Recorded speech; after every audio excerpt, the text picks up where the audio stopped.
예수 부활, 할렐루야. 우리 부활 주일이 지난 첫날 새벽 기도회 말씀 나눕니다. 기도하겠습니다. 좋으신 하나님 감사합니다. 우리에게 주신 생명의 소망과 또한 영생의 확신으로 오늘 하루를 시작합니다. 주님께서 허락하신 예배의 기쁨이 아직 채 사라지지 않은 오늘 아침 하나님의 말씀을 통해서 주님을 찾아갑니다. 하나님 우리를 만나주시고 함께 하시며 주님의 거룩하심으로 우리를 덮어 시옵소서. 예수 그리스도 이름으로 기도드립니다. 아멘. 찬송가 333장 찬양하신 후에 오늘부터는 에스겔 말씀을 나눕니다. 에스겔 33장 1절서부터 20절의 말씀, 에스겔 33장 1절서부터 20절의 말씀 읽으시기 바랍니다.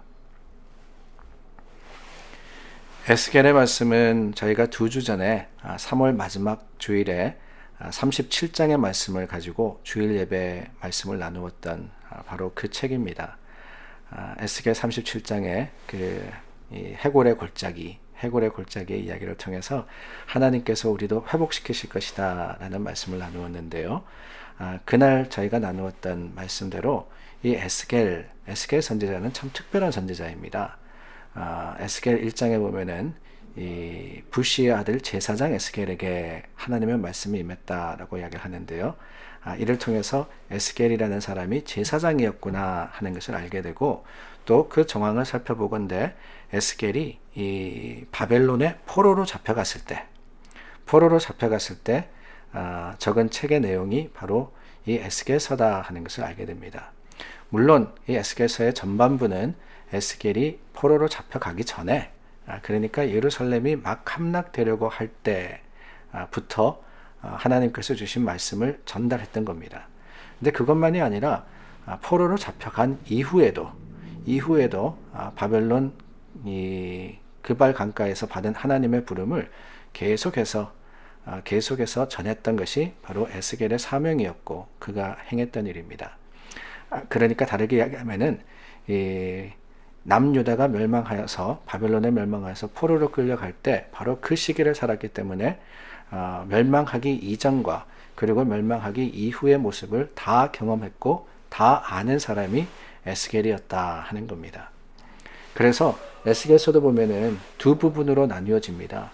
1장부터 32장까지는 심판에 대한 이야기예요. 그런데 오늘 저희가 나누는 33장부터는 심판의 이야기가 아니라 이스라엘의 회복에 대해서 하나님께서 이스라엘을 다시 살리시겠다. 마치 그 마른 뼈 골짜기의 해골들이 참 생명이 되어서 다시 살아난 것처럼 하나님께서 그렇게 하시겠다 하는 말씀을 전하고 있습니다. 특별히 오늘 저희가 나누었던 이 33장 말씀에 보면은 눈에 띄는 한 단어가 있습니다. 다른 것이 아니라 파수꾼이다 하는 단어죠.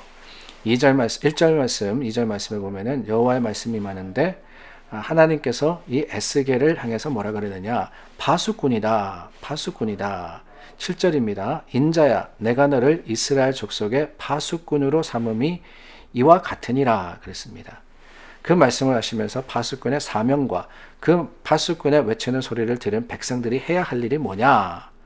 그 파수꾼의 전파할 내용이 무엇이냐 하는 것을 가르치시는데 사실은 이 파수꾼에 관한 말씀은 이 에스겔 3장 말씀, 그러니까 하나님이 에스겔을 부르셨을 때 그때 또한 하나님께서 에스겔을 세우신 바로 그 모습을 표현한 단어로 사용이 되었습니다. 에스겔서 3장 17절 말씀입니다. 인자야, 내가 너를 이스라엘 족속의 파수꾼으로 세웠으니 너는 내 입의 말을 듣고 나를 대신하여 그들을 깨우치라. 하나님께서 3장 말씀에도 에스겔을 파수꾼으로 세웠다 그러십니다. 그리고 오늘 말씀에도 인자야, 이스라엘 족속의 파수꾼으로 너를 삼았다 라고 말씀하시지 않습니까? 내 입의 말을 듣고 대신하여서 그들을 경고할지어다. 하나님께서 이렇게 에스겔을 부르셔서 파수꾼 삼으셨는데 오늘 메시지는 3장과는 조금 다르다는 거예요. 3장에서부터 시작된 그 말씀은 이스라엘이 저지른 죄뿐만 아니라 이방들이 저지른 죄들을 낱낱이 하나님께서 지적하시고 그 말씀 속에서 회개하라 하는 촉구의 말씀이었다면은 오늘 말씀서부터는 하나님께서 이제는 이 회복의 말씀을 전하는데 더 중요합니다. 물론 심판을 전하는 파수꾼의 역할도 중요하지만은 그것만이 아니라 회복을 선포하는 파수꾼의 역할, 그 파수꾼의 사명은 더욱더 중요하다라고 이야기를 하시는 거예요. 그래서 6절부터 9절 말씀에 보면은 침묵하는 파수꾼이 받을 심판. 파수꾼의 침묵은 결국에는 하나님의 용서, 하나님의 회복을 증거하지 않음으로 인해서 이스라엘 백성들이 주님을 바라지 않게 하는 그러한 잘못을 범하는 것이기 때문에 이 책임을 하나님께서는 파수꾼에게 묻겠다라고 이야기하시는 겁니다. 물론 심판의 메시지도 똑같은 책임을 가지고 파수꾼에게 주어집니다. 심판을 전하지 않음으로 인해서 백성들이 돌이키지 않았다. 이것도 물론 책임이겠죠. 그러나 그것만이 아니라 하나님의 사랑, 하나님의 그 긍휼하심을 세상 속에 전하는 것, 이것도 또한 사명받은 자들의 이 책임이자 하나님의 주시는 또 우리에게 허락하여 주시는 우리가 해야 하는 일이라 하는 것을 기억해야 하는 겁니다. 우리가 이 시대의 악에 무관심한 삶을 살면서 또한 세상이 어두워져 가고 있지만은 세상은 세상이고 나는 나다라고 생각을 하고 그 세상을 향해서 하나님 말씀을 전파하고 선포하지 않는다면은 우리는 이 침묵하는 파수꾼의 심판을 받을 수밖에 없는 거예요. 하나님은 우리만 사랑하는 게 아니지 않습니까? 교회만 구원하시는 것이 아닙니다. 온 세상을 사랑하시고 악인조차 아끼시고 하나님께서 귀하게 여기심을 오늘 말씀을 통해서 우리가 보지 않습니까? 나는 악인이 죽는 것을 기뻐하지 아니하고 악인이 그의 길에서 돌이켜 떠나 사는 것을 기뻐하노라. 11절 말씀입니다. 그 말씀을 우리가 세상 속에 전파할 때 하나님은 우리를 통해서 생명을 세상에 주시고 그 생명에 놀라운 구원과 은혜가 믿음의 자랑이 되게 하시는 겁니다. 사랑하는 여러분, 오늘 우리는 사명받은 사람들입니다. 하나님께서 생명의 사명을 우리에게 주셨습니다. 나만 살고 나만 예수 부활 할렐루야가 다가 아니라 우리 모든 세상의 사람들, 주님을 알지 못하고 주님을 따르지 않는 민족들마저도 하나님께서 그 길에 돌이켜서 하나님의 그 긍휼하심으로서 나아갈 수 있도록 오늘 우리가 인도하기를 원하며 하나님을 전파하기를 원하며 또한 그것이 우리의 사명이 되기를 간절히 소망합니다. 하나님 우리를 부르셔서 파수꾼 삼으셨습니다. 하나님의 민감한 그 변화를 우리가 바라보며 주님께서 우리에게 주신 책임과 또한 말씀을 세상 속에 전하는 하나님의 사랑과 하나님의 은혜를 증거하는 주님의 교회 또한 성도들이 다 될 수 있기를 예수님의 이름으로 간절히 소망합니다. 기도하겠습니다. 참 좋으신 하나님 감사합니다. 우리에게 생명을 주셨습니다. 근데 그 생명이 나만 누릴 것이 아니라 우리가 세상 속에 전파하고 증거해야 할 것임을 오늘 말씀을 통해서 깨닫습니다.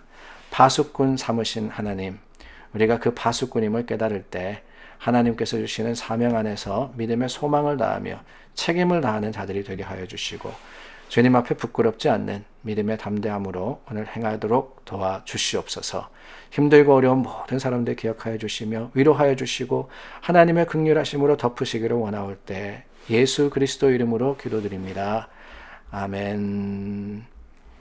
오늘 함께 말씀 나누신 여러분들 진심으로 감사드립니다.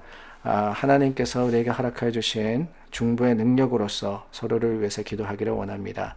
우리가 계속해서 코로나 바이러스로 인해서 어려움 당하는 많은 사람들을 위해서 기도하고 있습니다.